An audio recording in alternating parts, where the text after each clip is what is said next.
applying AI to MBSE. We got a lot of interest. I'm glad to see a lot of folks coming on. So let me go ahead and hand it over to Rosemary. Thank you. So hi, everybody. My name is Rosemary Kioko. I am the owner and CEO of System Strategies and Analysis.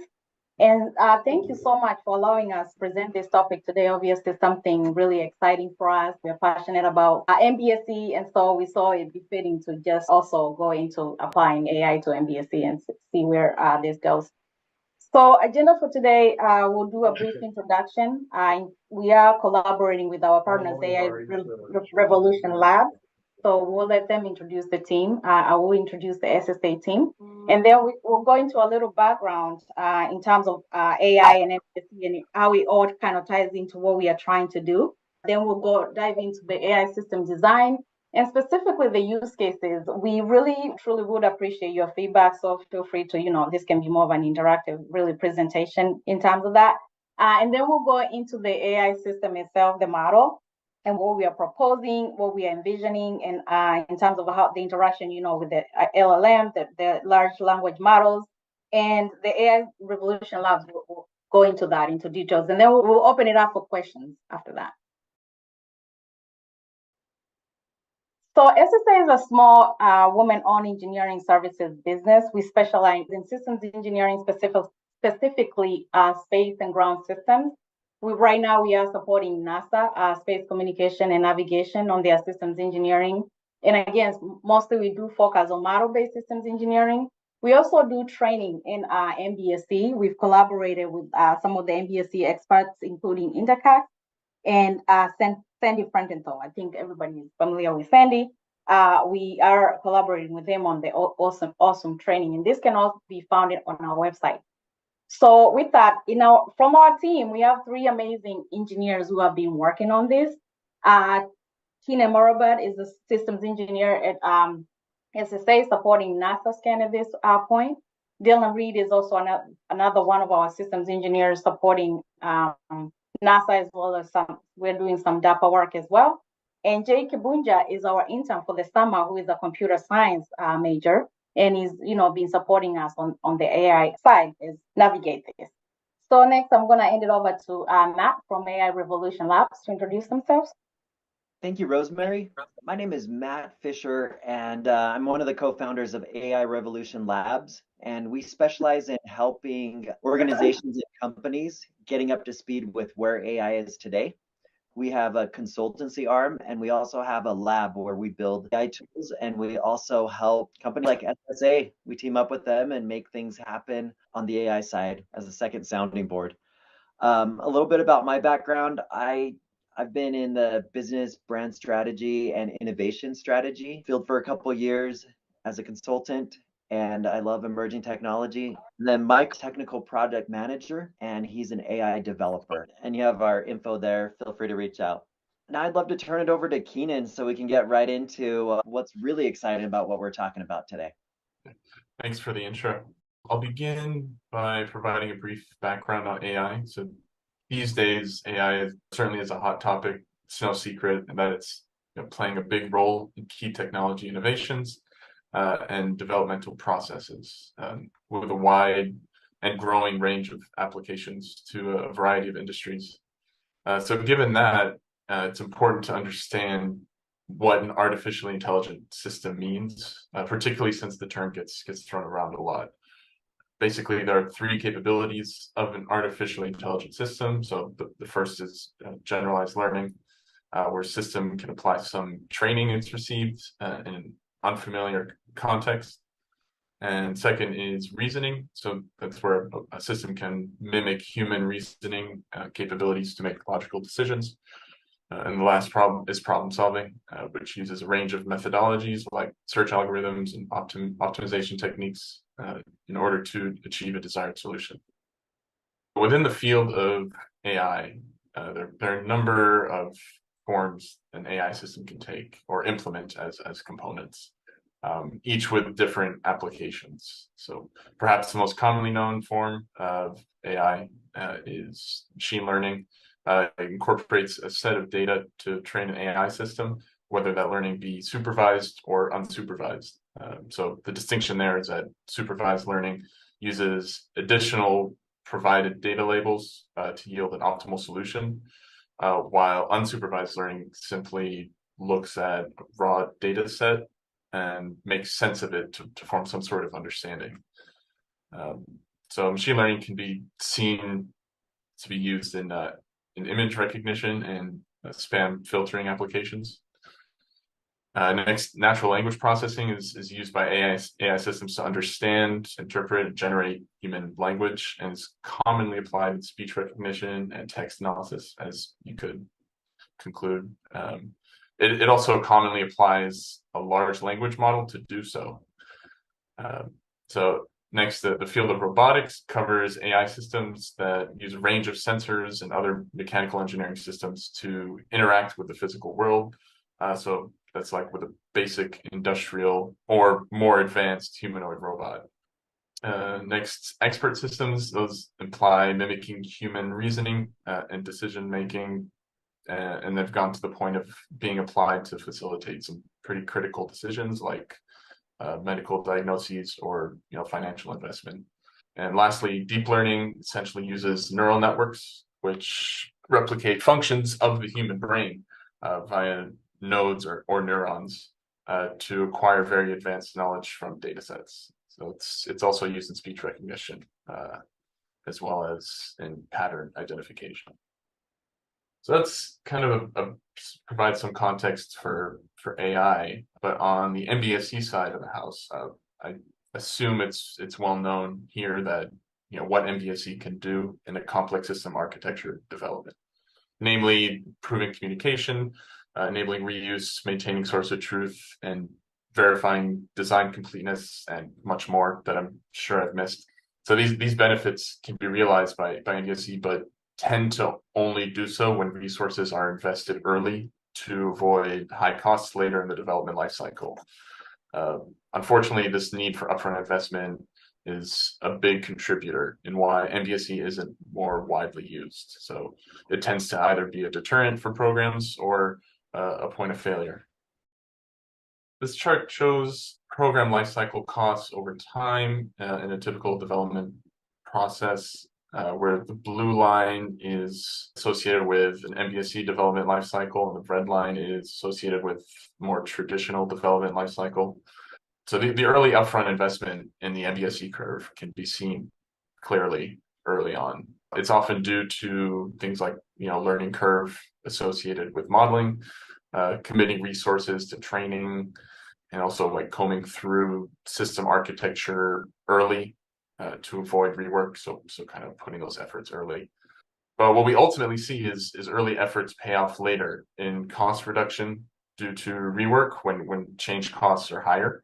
Taking that into consideration, we also looked at the systems engineering V model. So we kind of compare the two graphics, where on the right you can see in the V model that it's a typical systems engineering development lifecycle over time from left to right. So comparing the two graphics, we notice the upfront investment of the MBSE development lifecycle coincides with requirements and architecture portion of the V model. And so based on that, we decided to look at applying AI to that phase to ameliorate those upfront investments, and I guess the obstacle of that of an MBSE development lifecycle. So with that in mind, we established a purpose for our projects, which is firstly to apply AI to MBSE, particularly at the requirements and architecture phase of the lifecycle, in order to mitigate upfront costs that tend to be a problem. The purpose is to also improve effectiveness and efficiency, essentially quality and schedule, by quickly developing and modeling well-written, clear requirements and their associated architecture. So in doing so, we believe we can springboard the MBSE development lifecycle over the upfront investment curve and through latter development phases. So as such, the AI system we are developing has some knowns, namely we intend to feed it some context and user system information. So this would provide the AI system details on what the user is developing in order to correctly place it relative to what's been trained to the system. Next, the user system requirements are provided, whether complete or not. If incomplete, the AI system should facilitate in the requirements writing process. However, if already complete, it should attempt to improve on those pre-existing requirements. The last input, and perhaps the most crucial, is a requirements database that will essentially train the AI system in the relevant field of the user system. While we are currently developing for application to spacecraft development, working with spacecraft requirements, the intent is that the AI system can be applied to any sort of system. So it's just a question of getting access to or building the appropriate database of specifications that would eventually train the AI. As far as the outputs we want from the AI system, at a high level, we want it to provide quality user system requirements and a SysML model architecture, SysML being the systems modeling language, of course. And as such, the solution we've arrived at is a narrow AI system that uses natural language processing and hybrid machine learning, so it's both supervised and unsupervised learning, to generate the desired outputs given the aforementioned inputs. So the narrow prescription simply to emphasize that the AI system is intended to facilitate the user in the specific tasks of requirements and architecture development, rather than completely replacing the user altogether. So that would be more deeper AI, I guess. But in this case, we're looking at just a narrow AI. So with that, we've come up with a number of use cases for our AI system, and they're all developed with the systems engineer in mind as the end user. So that's why you see in the diagram we have all the use cases are connecting to the systems engineer. And so those use cases, namely, are provide requirement autocomplete suggestions, categorize requirements, classify requirement prioritization, generate requirement architecture, model requirement relationships, measure requirements quality, suggest requirement improvements, which extends to eliminating requirement redundancies. So I want to emphasize here, I'm going to kind of go into more depth as far as these use cases and I guess the associated user stories, but I want to emphasize that, we really want to get this group to take a look at these and tell us, if we're missing something or if we're misrepresenting something here with our use cases. At a high level, this is what we have as a starting point for our AI system. So here you can kind of just see each of the use cases in this table that were just shown on the previous diagram. However, we've also added the user stories for each use case. So I'll just read through them and also give you a chance to obviously go through all of them. Like I said, we really want to get some feedback here as far as the specifics here of these use cases. So starting with provide requirement autocomplete suggestions. So the user story there is obviously just with all the user stories, we're keeping the systems engineer in mind. So the system engineer wants to see suggestions for applicable requirements for their system. So that could be whether they're inputting their partial requirement text, and then the AI system would be referencing the database and the information that's been given in order to generate suitable requirement suggestions for that partial requirement. Based on the given information. The next use case for categorized requirements, the user story is the systems engineer wants to group like requirements automatically, and they want suggestions on how to group the requirements based on the information provided, the lessons learned that are visible from the past similar projects, best practices, and so on. And notionally, that would implement some kind of clustering method to essentially look at the completed requirement set, user requirement set, and then spit out some categories that apply to that requirement set. Next, for classifying requirement prioritization. So for the user story for this, the systems engineer wants to rank relative prioritization of requirements using the mission context So whether, it could be NASA mission categories like, for in the case of spacecraft, it could be a communication spacecraft that has certain emphasis on certain requirements. Taking that into consideration, the AI system can then prioritize those requirements accordingly.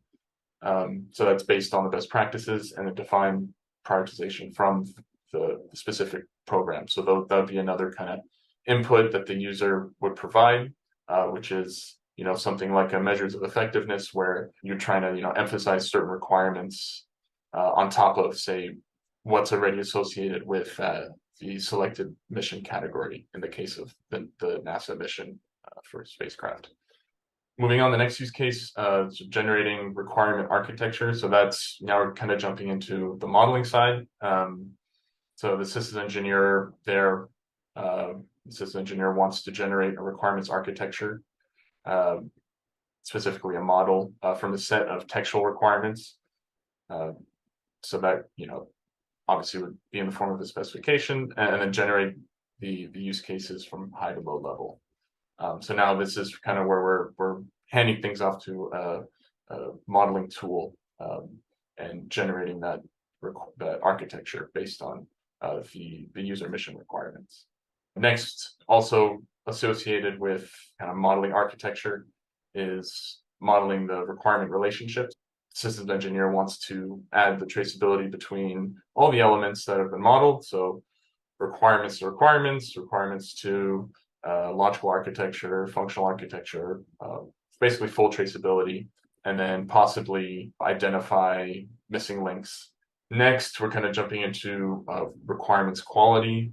So the next use case would be measuring requirements quality, and that's pretty straightforward. It's, the systems engineer wants to analyze the quality of requirements based on some input standards. So those standards obviously vary between organization, and so the idea is to allow those standards to be input or predefined, and then from there the requirements quality is then measured.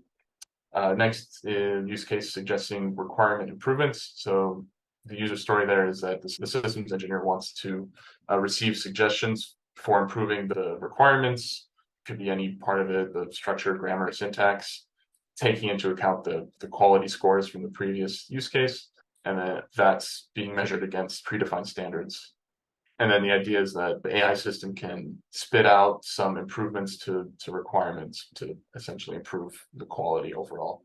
And last is the use case of eliminating requirement redundancy. So that's basically the systems engineer wants to basically prevent duplicates in requirements. So if there's any overlaps, it might not be necessarily that the text is verbatim the same, but it could be more contextual. There's similar capabilities, or there's some redundancy in a number of requirements. Well, then, the systems engineer wants to be able to analyze that and mitigate that. Those are the use cases and the associated user stories in a nutshell. So here, this is basically another view of the use case diagram that I showed a couple slides ago. It's just taking the same use cases and organizing them by their domain. So which subcategory of the requirements and architecture development process they apply to. As you can see, we have 4 of those subcategories defined. First being writing requirements, next is organizing them, and modeling requirements, and lastly, ensuring requirements quality. So yeah, each of the aforementioned use cases have been mapped accordingly to those categories, just to provide some more context to how we see them kind of fitting all together. So here we're just looking at a very high level system decomposition for our AI system. At a very high level basic kind of diagram here, just a block definition diagram, where you can see that in our context, what we're taking into considerations, obviously the end user being the systems engineer, our MBSE tool, which is notionally Magic Draw. That, obviously Magic Draw being the most common MBSE tool that's used across the industry there. It would obviously be associated with the the modeling use cases, where we're trying to look at input textual requirements and then output an actual SysML model in that happen over in the MBSE tool. And then on the left side, the AI systems got some basic parts to it. Firstly is a requirements database. So this would be essentially what trains our AI system to then form the use cases. It would essentially be providing it that knowledge, that background knowledge to be able to do analysis on requirements, suggest improvements, categorize them, prioritize them, and so forth. And like I said, the idea is that the application as a whole can be any system, so it doesn't need to be particular to a certain industry. It's just so long as we get the right database provided or built. The idea is that's used to perform some retrieval augmentation, which feeds a large language model. That's essentially what's performing the natural language processing. Michael will be talking about that more in depth. However, at this high level, we're just identifying that these are components of our AI system. Next is the MBSE tool API plugin. So that essentially is what's going to allow us to interface with Magic Draw, or whatever the MBSE tool is, notionally Magic Draw. I know that for Magic Draw, they use Open API as their API. And there are ways you can design plugins that allow you to interface a range of applications. And the last component listed there is the RQM tool. So that's something that's, I guess, pretty standard. RQM tools are something that are somewhat commonplace within organizations based on those organizational standards for requirements. Essentially, you feed it requirements and it spits out quality scores. And the idea is to use that, to leverage that, and essentially improving requirements portion of the AI. So it can take scores, identify what has low scores, suggest improvements to achieve some desired threshold of RQM score. So here I've just drafted up kind of top level IBD that shows how the parts that I showed on the previous slide kind of interact together. So you can see the top left part is the user in kind of purple, blue. Then below it, in red, we have the MBSE tool, which is Magic Draw. And then on the right, we have our AI system with the identified subcomponents: requirements database, large language model, RQM tool, and the MBSE tool API plugin. So the idea is that the user is passing some system information as well as their system requirements, whether complete or partial, to the AI system, as well as inputting whatever requirement standards are relevant to their development. And in turn, the AI system is spitting back some requirement suggestions, categories based on the clustering, some priority measurements. So, doing the prioritization based on the input user system information, which, might include like measures of effectiveness. And lastly, like requirement quality scores, which are spit out from the RQM tool. And then in the background, the AI system is interacting via the MBSE tool API plugin to provide the MBSE tool with the model elements and model relationships of an actual, SysML model, and that complete model architecture is then in turn passed back to the user. So that's kind of top level view of the AI system is how it's functioning to achieve the use cases, obviously, that were mentioned earlier. With that, I'm going to pass it over to Michael. He's going to speak a bit more about large language models and kind of the state of the art. Yeah, thanks, Keenan. Hi, everyone. Michael Atherton, co-founder with Matt at AI Revolution Labs. I have been reading some of the questions, a lot of good questions. It sounds like, this isn't the first time you guys have heard it. Everyone use ChatGPT, and hopefully I can address some of those and the questions. If not, we can kind of dig into some of those later.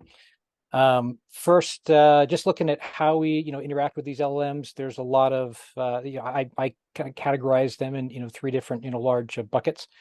You can train these large foundational models, and that's, you think of the ChatGPT 4, the Google Bards and the Palm 2s, and you won't be, this is not very efficient or really cost effective or even doable for anybody without millions of dollars to train these models. As you can see, ChatGPT 4, is trained on 13 trillion tokens. A token is up to 2 to 4 characters, so a little less than a word, and then over, let's say 1.8 trillion parameters. And there's varying different information online how much it costs to train these models.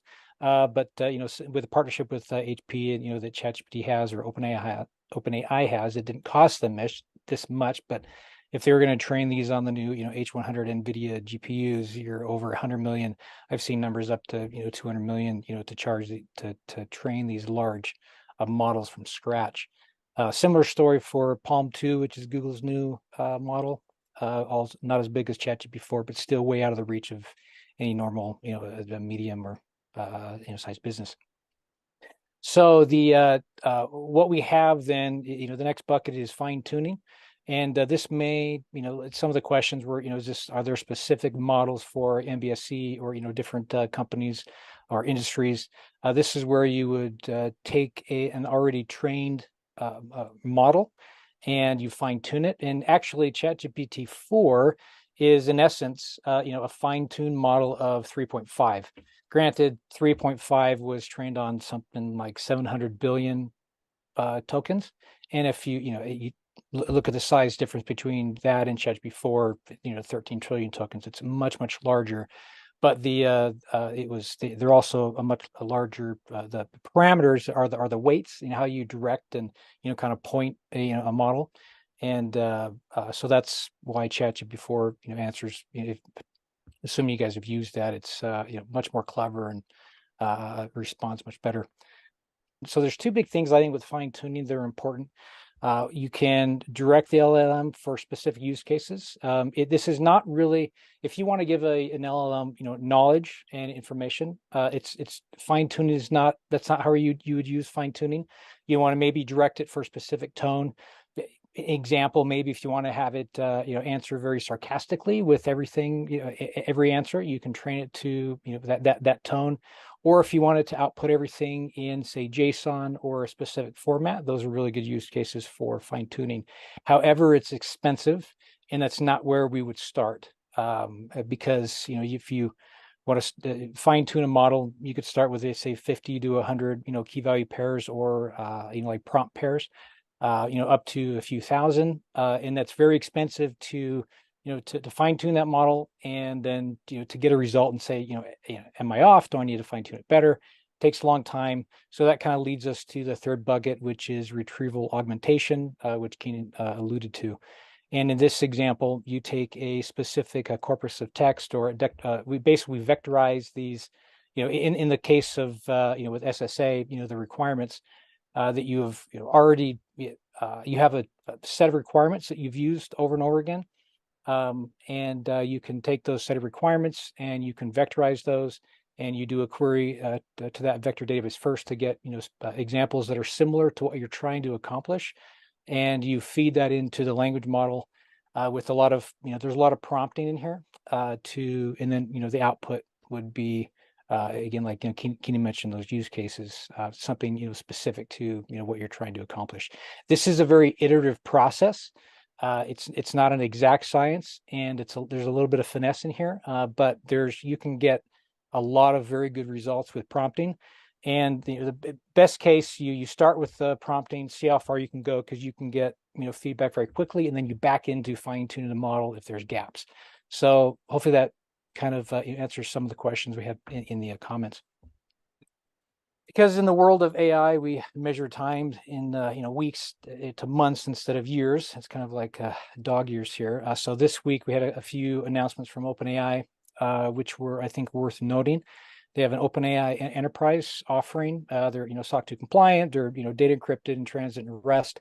And pricing is still to be determined. You got to call them and find out how much they want to charge you. But the push for this, because there was always a risk with these using ChatGPT for any proprietary data, any IP, because it would leak into their general model. When you use ChatGPT, they use that for their reinforcement learning for their models. But now they have, with this enterprise offering, the goal is to lock that down, and no one has access to that. There's no training to mitigate that risk. Also, this is the first time we have access to their models to fine tune, which is very, very cool. So right now it's ChatGPT 2.5, ChatGPT 4 will follow soon, and then we can use these models. At the moment, there's other guys kind of nipping at OpenAI's heels, but ChatGPT is the best largest and most comprehensive model we have. Anyway, that's my piece. I guess if we have any more slides. Oh yeah, that's right. Questions. Yeah, real quick, Michael, there was a couple questions on your first slide. They were asking about trillion. Is that a typo, supposed to be trillion, or is that an industry term? Oh, no, that's just it's probably a typo, just trillion. Yeah, more than billion. Is there any questions about this specifically? I don't know if I answered all the questions on the chat.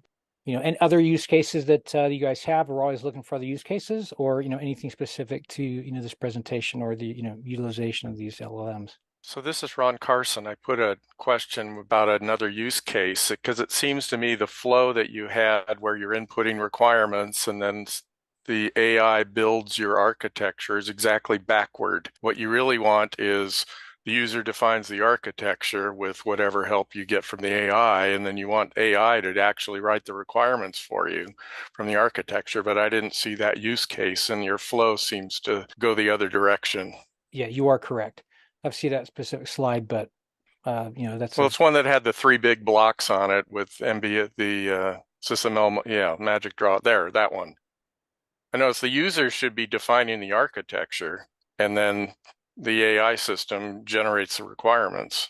Yeah, and I guess I should clarify. This might be misleading. I think by complete model architecture, the implication is like just a digital model of the architecture, not necessarily telling the user what the architecture is.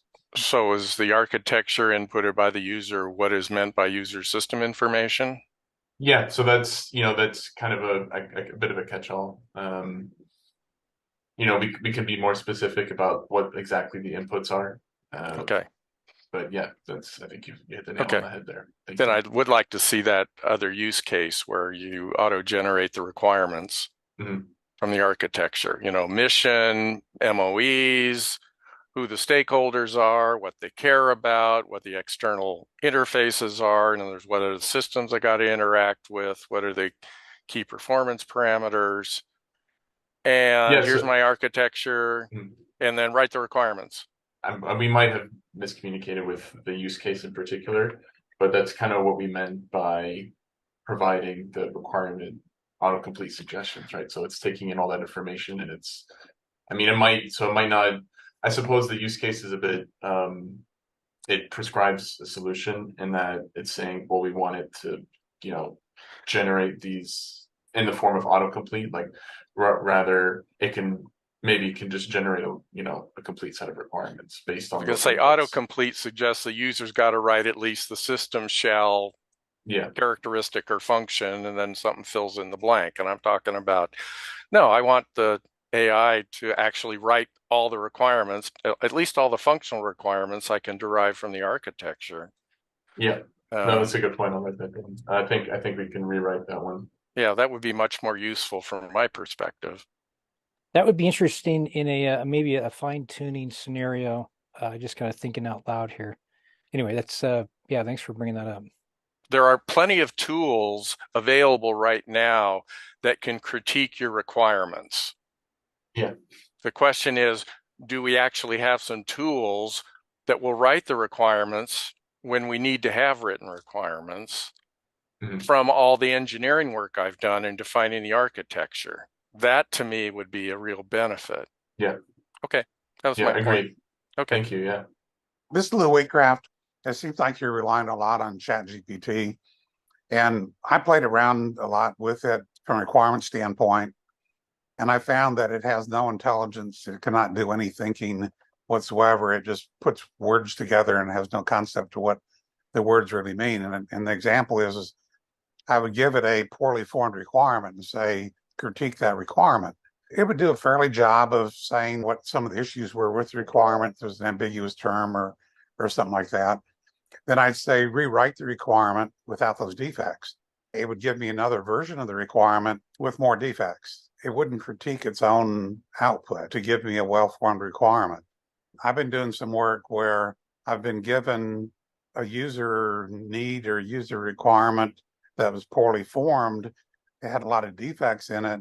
When you do an analysis of that from a human engineering analysis standpoint, you find out For one, what was the real intent? And then to meet that intent, I actually needed 3 separate requirements to meet that intent. That capability just doesn't exist within ChatGPT. Any comments on that?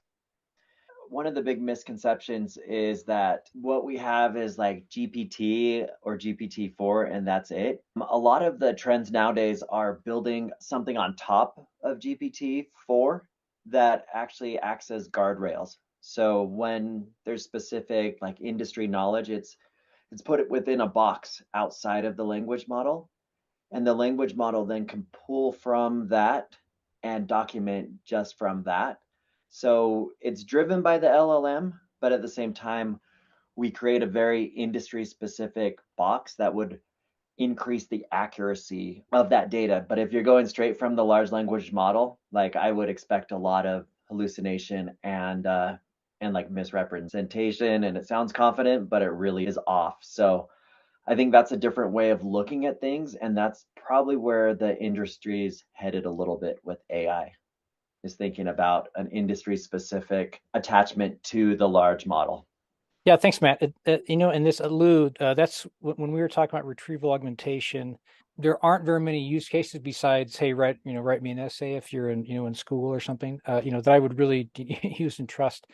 Just, the knowledge that, ChatGPT-4 has a ton of knowledge, but if you want something very specific, yeah, that's where we would put the requirements or, architecture designs inside of a vector database. And then when you do a query, you query that vector database first for those specific requirements, and then you feed that into the language model. We're not using the language model for its knowledge, rather we're using the language model for its ability to reason and really use the constraints that we give it, plus the information we give it to then write those requirements. So you are 100% correct. If you just go into the UI, OpenAI or Chat, GPT-4 in that UI and try to get some of these requirements, you're going to get hallucinations all over the place. So retrieval augmentation and fine tuning is a way to mitigate that risk. One of the problems that I have is a lot of the tools focus on set of rules that are defined, like the NCOSE guided writing requirements has set of rules that contribute to quality requirements, and they are maybe necessary, but they're not sufficient. A lot of it goes into the system engineering that goes into developing that set of requirements. And so, like I was saying, I have is that defining requirements is not an exercise in writing, it's an exercise in engineering. And that's, one of the problems we have. And the other problem is that with the focus on rules, they tend to ignore the set of characteristics. And so, like, one of the characteristics is the requirement feasible. And how would an AI determine if a requirement's feasible or not, or a set of requirements is feasible? Yeah, I wouldn't rely on the AI to do that. I think part of this, and one thing to mention is, like I said before, this is a very iterative process. And one of the reasons presenting today is, if there's somebody who would offer to be, a beta tester, so we can iteratively work through this. But you have to have those defined set of requirements, built out by an engineer, and then those constraints. Is this feasible or not? A lot of this would have to be, built in, from you guys or from the community, and then we can, feed those into to build those requirements or complete those requirements. So I don't think that relying on the AI to come up with those on its own, or ChatGPT rather, until you can build some of those in with the fine tuning model, although that comes after the prompting part. But I think that we will eventually get there, and we've seen some pretty good performance so far. My view is that AI, I don't think will ever replace the engineer completely. So in that respect, the AI is a digital assistant, kind of sitting on the engineer's shoulder. It kind of enhances the engineer's ability to do engineering, but it's not going to replace the engineer's expertise, knowledge, and wisdom. Yeah, I don't think anybody's intention here is to replace the engineers. I agree. I think AI, it's a very useful tool. It's an arrow in your quiver. It's not magic, but it can make you much more efficient. And one other thing I'd like to mention, maybe going along with that, we look at AI right now as text to like text-based with GPT and some of these other ones. But if you look at the visual, like Stable Diffusion and some of these other visual AI tools, they are getting so much better. In the last 8 months, you can see like just huge improvements that would take years in any other industry. So that's also something to keep on your radars as well, that over time, there is a visual aspect to AI that will get better and better. So there's quite a bit of comments and questions noticing in the chat. I wanted to ask Tammy Blazer. She mentioned, have you looked at the EASA W-shaped development model for learning assurance? I haven't looked at that. I'd be interested to hear more about that. And yes, admittedly, Magic Draw with a SysML plugin is essentially Cameo. So thanks for that correction.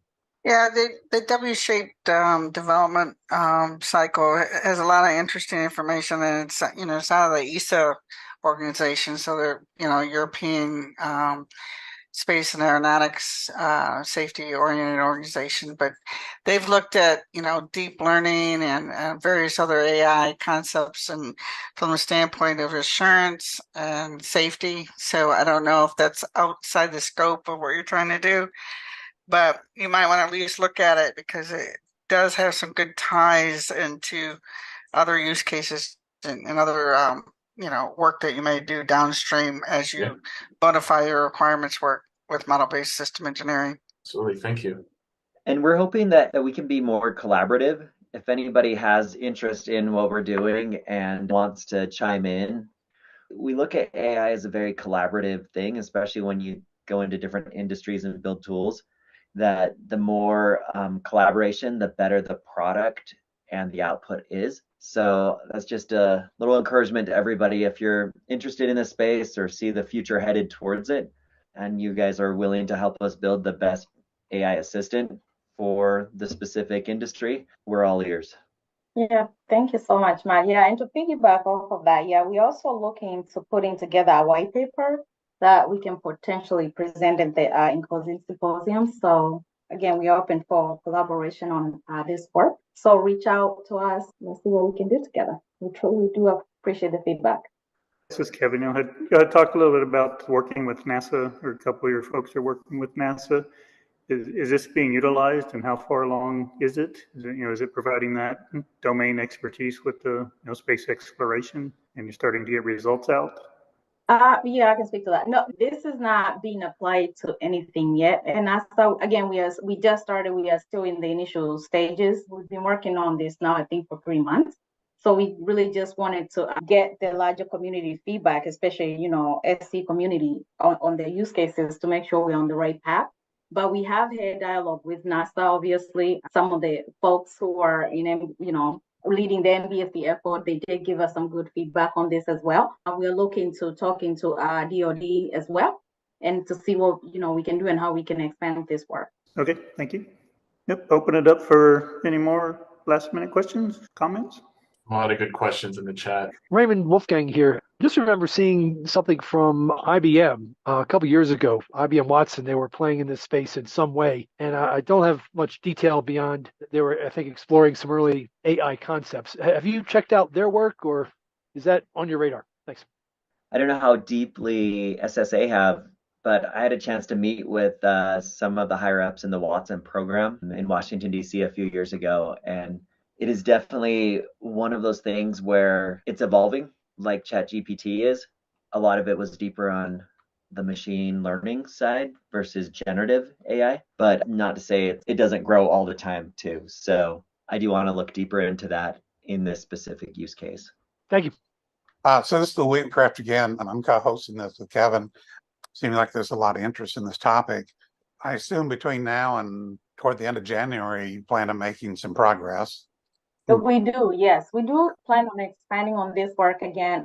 Thank you for the feedback, and also getting funding to actually even grow it further. So we are working on that. And yeah, again, if anybody knows folks in this area want to collaborate, please reach out. Let us know what we can do together.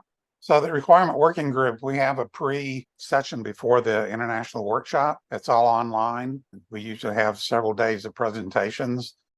If you have some updates to this that you'd like to share, get a hold of us. We can include you in a schedule for that, because it looks like there's a lot of interest in this. We had over 96 people signed in at one time. So if you can plan ahead to that. Yeah, that sounds great. Again, thank you so much, guys. We really do appreciate this and the opportunity to present. And we really would appreciate your feedback. So if you can reach out to the Inclusive AI Working Group, Actually, they're the ones who led us to this group. I think I spoke to Barclay Brown, and he's the one who actually suggested we come to this group. Well, we thank you for your time. It was certainly a highly attended topic, very interesting for many folks. We want to thank y'all, and I think we're at time, so I'd say we would conclude for today. Thanks, everyone. Thank That's good. you. Thank you. Everybody. Thanks very much. Very interesting. Thank you.